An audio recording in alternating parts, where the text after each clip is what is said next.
দিন দিন হারিয়ে যেতে বসেছে হিঙ্গলগঞ্জের শিশু উদ্যান।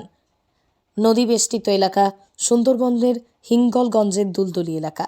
আর যেখানে আদিবাসী অধ্যুষিত এলাকায় সাধারণ মানুষ তথা ছেলে মেয়েদের মনোরঞ্জনের কথা ভেবে বাম আমলে রায়মঙ্গল নদীর তীরে তৈরি হয়েছিল শিশু উদ্যান, পিকনিক স্পট, যা লেবুখলি উদ্যান নামেই পরিচিত। যেখানে এলাকা তথা জেলার বিভিন্ন এলাকা থেকেও নদীপথে সুন্দরবনে যাওয়ার আগে কেউ পরিদর্শন করতেন, আবার কেউ বা এখানে পিকনিক করার উদ্দেশ্যেই আসতেন। তন্ত্র গ্রাম নেবুখালী ও স্ট্যান্ড, বাস স্ট্যান্ড, বিগত কলকাতার লোকজন এখান থেকে সব পার হয়ে সুন্দরবনে যাতায়াত করে। এখানে ঠিক এই শেষ বাস স্ট্যান্ডের পাশে একটা ছোট্ট পার্ক অনেক দিন হয়ে আছে, কিন্তু সেটা সংস্কার মুক্ত করতে হবে এবং একটা নদীর ধারের পার্ক, তো যাতে সবাই সুন্দরভাবে এনজয় করতে পারে এবং মনোভূত শিশুদের একটা জায়গা স্পট হতে পারে। তবে সেই পার্কটি দিন দিন হারিয়ে যেতে বসেছে সুন্দরবনের রায়মঙ্গলের করাল গ্রাসে। শিশু উদ্যানটির নদীর পাড়ের মাটি আলগা হয়ে যাওয়ায় ধীরে ধীরে সেটিও নদীবক্ষে বিলীন হচ্ছে। যাচ্ছে পাড়ের মাটি, কংক্রিটের ঘাট, আলগা হচ্ছে চার দেওয়ালের ভিত।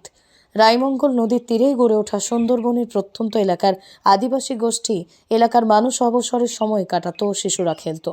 হাসনাবাদ থেকে লেবুখালী পর্যন্ত গাড়িতে এসে নৌকা পারাপার দেরি হলে বহু নিত্যযাত্রী উদ্যানে বসে সময় কাটাতেন। যোগেশগঞ্জ, দুলদুলি, সাহেবখালী এলাকা থেকে নৌকা পেরিয়ে লেবুখালীতে গাড়ি ছাড়ার দেরি থাকলে এই উদ্যানে বসে অপেক্ষা করতেন নিত্যযাত্রীরা। পার্কের ধারটা নোংরা আবর্জনা ছড়িয়ে আছে, আমাদের বাচ্চা কাচ্চা খেলতে আসে।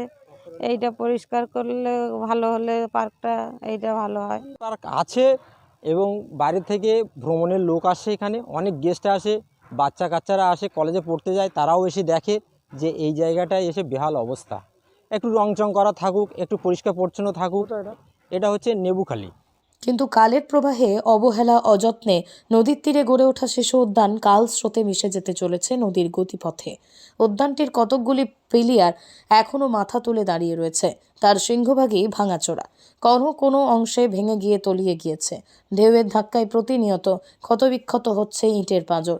চারিদিকে ছড়িয়ে ছিটিয়ে আছে আশপাশের অবহেলা, অযত্নে ধুলোয় পরিপূর্ণ শিশুদের খেলার অবয়ব, যা খেলারও অযোগ্য হয়ে পড়েছে। ভবঘুরে আর বাউন্ডুলেদের আড্ডায় পরিণত হয়েছে পার্কগুলো। সন্ধ্যা নামতেই জোয়া ও মদের আসর বসে, ফলে নিরাপত্তাহীনতায় থাকেন এখানে আসা ভ্রমণকারী। তবে এই উদ্যানটি আবার স্বমহিমায় আগের অবস্থায় ফিরুক চাইছেন এলাকাবাসী। বসিরহাট থেকে জুলফিকার মোল্লার রিপোর্ট, লোকাল 18 বাংলা।